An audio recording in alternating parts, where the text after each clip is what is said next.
తిరుమలపై పవిత్రతని పర్యావరణాన్ని కాపాడే విషయంలో టీటీడీ చాలా జాగ్రత్తలు పాటిస్తోంది. చివరకు ప్రభుత్వ ప్రముఖుల అభ్యర్థనలను కూడా తిరస్కరిస్తోంది.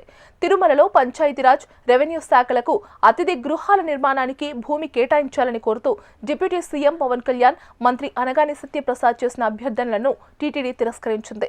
తమ అవసరాల దృష్ట్యా తిరుమలలో తమకు ప్రత్యేకంగా అతిథి గృహం అవసరమని, అందుకు తిరుమల కొండపైన 2 ఎకరాల భూమి కేటాయించాలని కోరుతూ రెవెన్యూ శాఖ మంత్రి అనగాని సత్యప్రసాద్ టీటీడీకి లేఖ రాశారు.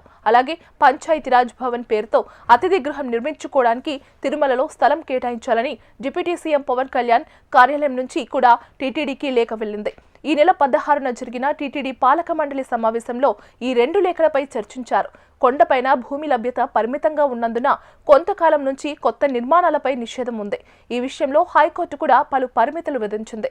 టీటీడీ కూడా కొత్త నిర్మాణాలు ఏవీ చేపట్టకుండా శిథిలావస్థకు చేరిన గెస్ట్ హౌస్లు, కాటేజీలను మాత్రమే పునర్నిర్మించడానికి పరిమితమవుతోంది. ఈ నేపథ్యంలో డిప్యూటీ సీఎం, మంత్రుల అభ్యర్థనలను టీటీడీ పాలక మండలి తిరస్కరించింది. అయితే ప్రత్యామ్నాయంగా తిరుమలలో ఇప్పటికే ఉన్న అతిథి గృహాల్లో ఒక భవనాన్ని ఆయా శాఖలకు కేటాయించాలని నిర్ణయించింది. దీంతో ఆ శాఖల అవసరాలు తీరుతాయని భావిస్తున్నారు. గెస్ట్ హౌస్లు, భూముల కేటాయింపులపై నిబంధనల ప్రకారమే నిర్ణయం తీసుకున్నట్లు టీటీడీ స్పష్టం చేసింది.